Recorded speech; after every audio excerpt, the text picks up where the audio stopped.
नमस्कार, अपना प्रदेश उत्तराखंड में आपके साथ मैं हूं श्वेता एस त्रिपाठी। सबसे पहले बात करते हैं उत्तराखंड की बड़ी खबरों की कि किस तरीके से इस प्रदेश में क्या कुछ चल रहा है। और सबसे अहम है पहाड़ों का मौसम, क्योंकि मौसम का हाल तो हम बताएंगे ये भी बताएंगे किस तरह से सैलानी पहुंच रहे हैं या होटल कारोबारी खुश है, लेकिन ठंड भी बहुत ज्यादा बढ़ गई है और ऐसे में लोग घरों में दुबकने को भी मजबूर है। और ये भी बताएंगे किसको लगाई है मुख्यमंत्री ने आज फटकार। साथ ही बात होगी क्यों खुश हुए पर्वतारोही बहनें, और इसके अलावा नगर पंचायत को लेकर किस तरह से सवाल उठ रहे हैं इसका भी खुलासा करेंगे। और आपको करवाएंगे भगवान आदिबद्री के दर्शन भी। तो इन खबरों के अलावा भी कई और अहम खबरें होंगी, क्योंकि पहाड़ों की बात हो और फिर मौसम का मिजाज ना बताया जाए तो शायद इसके बिना बात पूरी नहीं होती है। बहरहाल पहाड़ों पर एक बार फिर मौसम ने करवट ली है। यहां सुबह से ही रिमझिम बारिश हो रही है, वहीं कई इलाकों में बादल लगे हुए हैं और इसी के साथ बर्फीले तूफान की आशंका से लोग अब अपने घर में ही दुबके रहने को मजबूर है। ये रिपोर्ट देखते हैं, मौसम का क्या हाल है वो समझते हैं।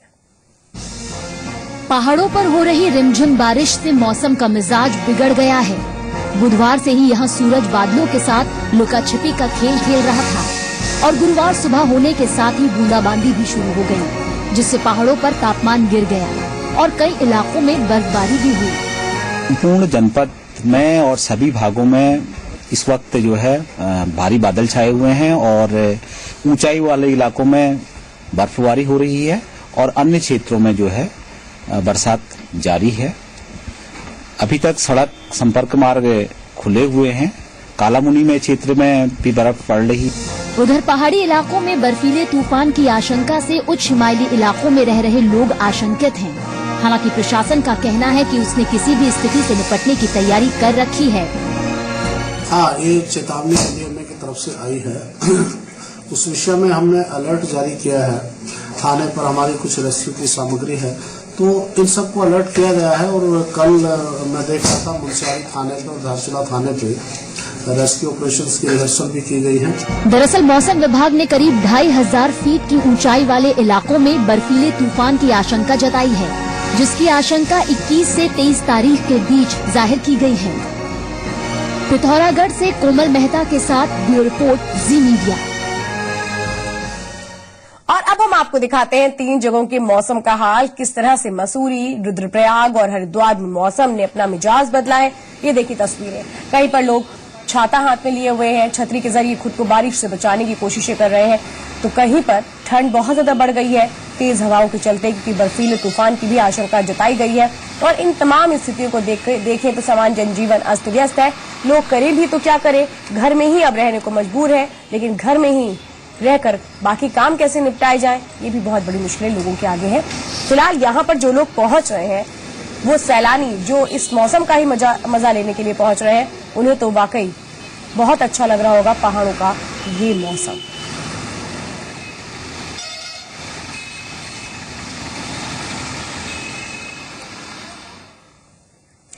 तो पहाड़ों पर इन दिनों बदली सी तस्वीर नजर आ रही है और पूरा मध्य हिमालय श्वेत श्रृंगार में डूबा है। और ऐसे में पर्यटन कारोबार ने भी रफ्तार पकड़ ली है। कैसे पर्यटक भी खुश हैं आवाजाही से सैलानियों की, इस पर एक रिपोर्ट देखते हैं।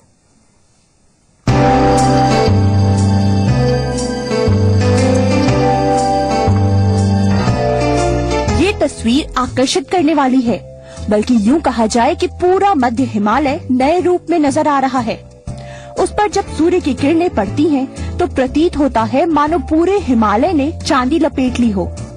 सुनहरी सूर्य की किरणें श्वेत धरा पर स्वर्णिम आभा देती हैं। ऐसा ही अद्भुत नजारा इन दिनों पहाड़ों पर नजर आ रहा है। कई दिनों बाद मुझे धूप ने बुलाया, ताते जल नहा पहम श्वेत वसन आई, खुले लॉन बैठ गई दमकती लुनाई, सूरज खरगोश धवल गोद उछल आया, कई दिनों बाद मुझे धूप ने बुलाया। पहाड़ों के इन अद्भुत दृश्यों को करीब से देखने के लिए छायाकार, गीतकार, कवि और साहित्यकारों का तो जमावड़ा लगता ही है।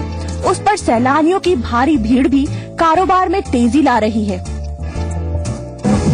आम दिनों में जहां मसूरी और नैनीताल जैसे इलाके ही गुलजार रहते हैं, लेकिन भारी बर्फबारी के चलते साल भर सूने पड़े रहने वाले इलाकों में भी रौनक आ गई है। और इन इलाकों में सैलानियों की बढ़ती तादाद से कारोबारी भी खुश हैं। गीतिका वर्मा के साथ ब्यूरो रिपोर्ट जी मीडिया। उधर सरोवर नगरी नैनीताल में भी बर्फबारी हुई है, जिससे यहां पर पहुंचे सैलानी बहुत खुश हो गए हैं। वहीं पर्यटन कारोबारियों के चेहरे भी खिल उठे हैं और किसानों के लिए भी ये बारिश और बर्फबारी वरदान साबित हो रही। कुल मिलाकर अगर देखें तो हर कोई खुश है पहाड़ में इस तरह की बर्फबारी से, चाहे फिर वो किसान हो जो अपनी फसलों को लेकर परेशान होते हैं कि अगर कम बर्फबारी हुई तो फिर कैसे जो नुकसान होगा उसको संभाला जाएगा। फिलहाल इस बार ये देखने को नहीं मिलेगा, क्योंकि इस बार जिस तरह से बर्फबारी हो रही है उससे बहुत उम्मीद लगाए बैठे हैं किसान भी। तो वहीं पर्यटन कारोबारियों की अगर बात करें तो हर कोई देखना चाहता है बर्फ को, और अगर ऐसे में सैलानी पहुंचते हैं तो फिर कारोबार भी बढ़ रहा है, इससे उनके चेहरे भी खिले हैं। उधर कड़ाके की ठंड के बावजूद मुख्यमंत्री औचक निरीक्षण कर रहे हैं और इस बार मुख्यमंत्री हल्द्वानी के सुशीला तिवारी अस्पताल पहुंचे। उन्होंने मरीजों को दी जाने वाली सुविधाओं की जांच की। मुख्यमंत्री ने व्यवस्थाओं को लेकर नाराजगी जताई और अस्पताल प्रबंधन को व्यवस्थाएं दुरुस्त करने के लिए कहा। भाजपा ने हमेशा कांग्रेस के निर्वाचित विधायकों और सांसदों की उपेक्षा की। हम उनकी बात सुन रहे हैं, काम भी कर रहे हैं, मगर वो राजनीति करना चाहते हैं। तो ये धरना प्योरली राजनीतिक है, इसका कोई दूसरा कारण नहीं है। जो भाजपा के अंदर पारस्परिक सरफुटबल हो रही है, उससे ध्यान हटाने के लिए ये धरना किया जा रहा है, क्योंकि दोनों लोग सीएलपी लीडर और पीसीसी जो उनके प्रदेश भाजपा के अध्यक्ष हैं, वो इस समय प्रेशर महसूस कर रहे हैं अपने पार्टी के अंदर, और इसलिए हमको चिन्हित करके, सरकार को चिन्हित करके वो धरने के जरिए ध्यान हटाने का काम कर रहे हैं। प्रधानमंत्री की बेटी बचाओ बेटी पढ़ाओ अभियान को लेकर पर्वतारोही ताशी और नुक्शी भी बहुत खुश हैं। दोनों पर्वतारोहियों से बातचीत की हमारे संवाददाता सोनू सिंह ने। बातचीत करने के लिए हमारे साथ स्वयं ताशी और नुंगसी इस वक्त मौजूद हैं। वो आखिर क्या मानती हैं, युवा है, और उनके आगे के टारगेट क्या है, बातचीत कर लेते हैं। आपसे हम जानना चाहेंगे, बताइए कि आपने पूरे प्रदेश का तो मान बढ़ाया ही है, आप क्या मानती हैं? जैसे देश के प्रधानमंत्री ने आज एक अभियान की शुरुआत की है, आपने काफी कोशिश की है, प्रयास किया, अपने मम्मी पापा का नाम रोशन किया, आप क्या मान रही हैं? जी, एक्चुअली जो ये अभियान शुरू किया है, पहले तो सेंट्रल गवर्नमेंट और स्टेट गवर्नमेंट को मैं शुक्रिया अदा करना चाहती हूँ, क्योंकि इस चीज की जो अभियान है इसकी बहुत जरूरत है। क्योंकि आजकल की सेंचुरी में भी हमें बहुत कुछ जो भ्रूण हत्या है और लड़की के खिलाफ जो भी अत्याचार हो रहे हैं उसके बारे में सुनने को मिलता है। तो आई थिंक इस अभियान से सिर्फ अभियान आना एक वो नहीं है मोल, आई थिंक इसके ऊपर अवेयरनेस, जो कि हम बोलते हैं दूसरे लोगों को इसके बारे में बताना और फिर इसके खिलाफ कुछ करना। जैसे कि मैं और मेरी बहन अक्सर करते हैं, जब भी हम टॉक्स देने जाते हैं स्कूल्स और यूनिवर्सिटीज में, हम लोग जेंडर रिलेटेड टॉपिक्स में हमेशा टॉक देते हैं, जिससे अवेयरनेस एक तरह से पैदा होती है हमारी यूथ में और लोगों में। तो आई थिंक ये अभियान आया है और मेरे को तो बहुत खुशी है कि ऐसा कुछ अभियान शुरू किया है। अच्छा, बड़ा आपने कीर्तिमान स्थापित किया है कि एक युवा को एक आपने कहीं ना कहीं गाइडेंस देने की भी कोशिश की है अपने इस प्रयास से। तो जो आपने अचीवमेंट किए हैं वो शॉर्ट में, और इसके नेक्स्ट आपका क्या स्टेप है वो भी हम जानना चाहेंगे। जी, मैं मेरी बहन एक्चुअली हमने जो 7 महाद्वीप के 7 ऊंचे शिखर हैं, जो कि हमने मिशन 247 के मिशन में हमने इसको नाम दिया था, और ये हमारा एक्चुअली लास्ट ईयर दिसंबर में खत्म हो चुका है। एंड इसके आगे जाके हमारा मिशन ऊंचाइयों से आगे एक नया मिशन निकला था, जो कि स्की टू द पोल्स है, ski to south pole and ski to north pole. उसमें से स्की टू साउथ पोल हम अभी कर चुके हैं हाल ही में दिसंबर में, और नॉर्थ पोल के लिए जो है उसके लिए भी हम लोग कोशिश करें कि हमें जल्द से जल्द फंडिंग मिल जाए, क्योंकि उसका अभी जो सीजन है उस नॉर्थ पोल का वो अप्रैल को है। तो हम कोशिश करें कि हमें फंडिंग मिल जाए, और अगर हम ये करते हैं तो हम पहली जुड़ा बहनें और पहली आई थिंक साउथ एशियन बन जाएंगे एक एक्सप्लोरर्स ग्रैंड सैम, जो कि माना जाता है ये 7 समिट्स प्लस 2 जो पोल्स है वो हासिल करना चाहेंगे। आप देहरादून की 2 लाडलियों को सुन रहे हैं, ताशी और नुंगसी को। एक को आपने सुना है, दूसरी का क्या तैयारी है जो साउथ पोल की बात कर रही है वो भी जानेंगे। और जो प्रधानमंत्री के द्वारा कैंपेन शुरू की गई है उस कैंपेन को लेकर के आखिर दूसरी लाडली नुंगसी का क्या कहना है, हम आपसे जानना चाहेंगे। जी, एक्चुअली इसका शुरुआत हो रहा है हरियाणा से, जहां से हम बिलोंग करते हैं। एंड हमें काफी खुशी है कि ये अभियान जो है वो फाइनली लॉन्च हो गया है। क्योंकि हम भी अवेयरनेस के लिए और भ्रूण हत्या के खिलाफ और जो लड़कियों के ऊपर अत्याचार है उसके खिलाफ जो है एक आवाज उठा रहे थे और अवेयरनेस प्रोग्राम शुरू किया था हमने अपने मिशन 247 के साथ। तो जब ये अभियान आ गया है तो आई थिंक लोगों में एक अंडरस्टैंडिंग है और एक एक्सेप्टेंस है इस अभियान का कि वो भी अपने सोसाइटी में कुछ बदलाव लाएंगे और अपनी बेटियों को खासतौर पे सपोर्ट करेंगे, क्योंकि हमारे जो गांव से हम बिलोंग करते हैं वहां से हमने देखे अक्सर केसेस भ्रूण हत्या के बारे में, और हमारा ये मानना है कि अगर लड़कियां इतना अचीव कर सकती हैं, if we can bring world record, क्यों ना हम लड़कियों को सपोर्ट करें और उनको एक मौका दें कुछ हासिल करने के लिए। कालागढ़ को नगर पंचायत घोषित किए जाने से लोगों के लिए एक असमंजस की स्थिति बन गई है। दरअसल सुप्रीम कोर्ट ने वन भूमि से अतिक्रमण हटाने का आदेश जारी किया है। आपको बता दें कि कालागढ़ में ज्यादातर इलाका वन भूमि में पड़ता है, जिसके लिए वन मंत्रालय की एनओसी भी नहीं मिल पाई है और न ही डी नोटिफाइड किए जाने की प्रक्रिया पूरी हुई है। कालागढ़ के लोगों का कहना है कि वन पंचायत बनाने से पहले राज्य सरकार कालागढ़ को वन भूमि से मुक्त करे, और अगर कालागढ़ में अतिक्रमण हटाया जाता है तो फिर नगर पंचायत का गठन का क्या फायदा है।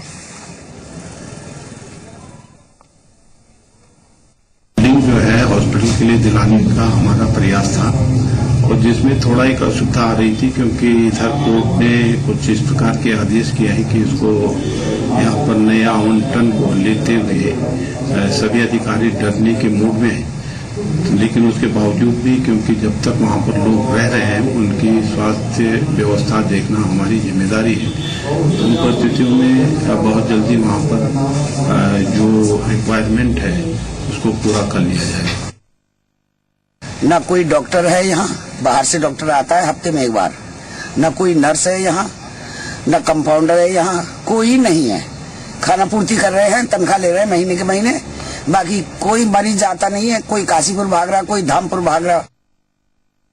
संवेदनशील क्षेत्र में एक छोटी सी डिस्पेंसरी का भी ना होना अपने आप में बहुत निराशाजनक है, और उनको ऐसी व्यवस्था बनानी चाहिए कि यहाँ पे कम से कम एक डॉक्टर बैठे, यहाँ पे डिस्पेंसरी हो, लोगों को दवाइयाँ मिले। जो लोग आज कई किलोमीटर दूर जाकर के दवाइयाँ ले रहे हैं उन लोगों को इलाज के लिए थोड़ा सा राहत मिले, और इस ओर उनको कदम उठाना चाहिए। प्रयास जारी है वैसे। पहले तो बिल्डिंग देने में इन्होंने दिक्कत की यूपी वालों ने। अच्छा, अब इन्होंने एक बिल्डिंग को अलॉट किया है। अगर बिल्डिंग हमें जल्दी मिल जाती तो जल्दी खुल जाता। अब यह कि बिल्डिंग अब मिली है तो बहुत जल्दी मैं समझता हूँ कि हो जाएगा। गणतंत्र दिवस के मौके पर कई प्रदेशों की झांकियां शामिल की जाएंगी। उत्तराखंड की झांकी में भी उसको शामिल किया जाएगा, और अब आपको दिखाते हैं इस बार उत्तराखंड राजपथ पर कौन सी झांकी दिखाने जा रहा है, इसमें क्या कुछ खास है। इस बार आपको दिल्ली में गणतंत्र दिवस की परेड में बाबा केदारनाथ के दर्शन होंगे। हम इस वक्त उत्तराखंड राज्य की झांकी के सामने खड़े हैं, और आप तस्वीरों में देख सकते हैं कि फ्रंट में नंदी को रखा गया है, जो शिव भगवान की बाबा केदारनाथ की सवारी मानी जाती है। और उसके पीछे खासतौर पर इस बार की जो थीम है झांकी की, वो पिछली बार जो केदारनाथ में आपदा आई थी उसके बाद जो रिकवरी हुई है खासतौर पे सेना की मदद से, उत्तराखंड राज्य की मदद से, उसको दर्शाया गया। और आप तस्वीरों में देख सकते हैं यात्रियों को सुगम तरीके से पहाड़ों पर चढ़ते हुए दर्शनार्थियों को दिखाया गया है, और इसके साथ ही साथ जो सुरक्षा इंतजाम है वहां पर उसे भी दर्शाया गया है। आप देख सकते हैं कि सुरक्षा कर्मियों को मंदिर के आगे लगाया गया है, और बिल्कुल झांकी के पीछे बाबा केदारनाथ के मंदिर को दिखाया गया है। तो इस बार का जो संदेश है इस झांकी का कि आपदा जरूर आई थी, कई लोगों ने अपनी जान जरूर गंवाई थी, लेकिन उसके बाद अब पूरी तरह रिकवरी हो चुकी है, और अब यात्रियों को खासतौर पे बाबा के भक्तों को डरने की जरूरत नहीं है। और यही इस झांकी का संदेश है, और इस बात की पूरी उम्मीद है कि जो संदेश है उसे पहुंचाने में, खासतौर पे बाबा के भक्तों को तक पहुंचाने में ये झांकी पूरी तरह से कामयाब रहेगी। कैमरामैन कपिल के साथ अनुज शुक्ला, जी मीडिया, दिल्ली। नैनीताल में बीजेपी की युवा मोर्चा ने एक मंथन शिविर का आयोजन किया, और इस शिविर में प्रदेश भर से आए युवाओं ने राज्य की कांग्रेस सरकार को घेरने की रणनीति तैयार की। युवा मोर्चा के नेताओं के मुताबिक उन्होंने विकास कार्यों के ठप पड़ने और बेरोजगारी जैसे मुद्दों को लेकर ठोस कार्य योजना तैयार की। युवा मोर्चा के प्रदेश महामंत्री बसंत जोशी ने आरोप लगाते हुए कहा कि राज्य की कानून व्यवस्था खस्ताहाल है, वहीं बेरोजगारी दूर करने के भी उपाय नहीं किए जा रहे। उन्होंने इसके खिलाफ आंदोलन की चेतावनी दी। युवा मोर्चे की यहाँ पर जो बैठक आयोजित की गई है, इसमें हमने एक निर्णय लिया है कि उत्तराखंड राज्य में जैसे उत्तराखंड में खनन का विषय हो या उत्तराखंड में लूट खसोट या बेरोजगारी का विषय हो, पूरे राज्य में एक अस्थिरता का वातावरण बना हुआ है। युवा मोर्चा यहाँ पर एक मंथन कर रहा है कि कैसे आगामी आंदोलनों के माध्यम से उत्तराखंड सरकार को हम ये चेताएं कि इस देश में, इस राज्य में अभी युवा सोया नहीं है, और युवा मोर्चा निश्चित रूप से 2070 के चुनाव तक ये एहसास इस प्रदेश की सरकार को कराएगा। इस प्रदेश में जो लूट खसोट का काम आज चल रहा है, इस प्रदेश के मुख्यमंत्री के नेतृत्व में निश्चित रूप से ये इस प्रदेश को छलने का ये लोग काम कर रहे हैं, और इसका नुकसान यहाँ की जनता उठा रही है। युवा मोर्चा इसे कतई बर्दाश्त नहीं करेगा, और बड़े आंदोलनों के माध्यम से हम इसको उत्तराखंड की सरकार को इसका सबक सिखाएंगे। नैनीताल हाईकोर्ट ने अपने एक अहम आदेश में राज्य के हाई स्कूल और इंटर कॉलेज में बायोमेट्रिक मशीनें लगाने को कहा है, ताकि शिक्षकों की उपस्थिति का सही पता लगाया जा सके। चंपावत स्थित पंचेश्वर बांध परियोजना के लिए पंचेश्वर डेवलपमेंट एजेंसी का गठन किया गया है, जो इस परियोजना की डीपीआर तैयार करेगी, और इस एजेंसी में भारत नेपाल के 4 सदस्य शामिल होंगे। हरिद्वार के भगवानपुर का एक परिवार 2 मासूम बच्चों को लेकर आईजी संजय गुंजियाल से मिला और आरोप लगाते हुए कहा कि वो कई दिनों से पुलिस के चक्कर काट रहे थे, लेकिन जब पुलिस ने नहीं सुनी तो उनके पास वो पहुंचे हैं इस मामले को लेकर। झगड़े के दौरान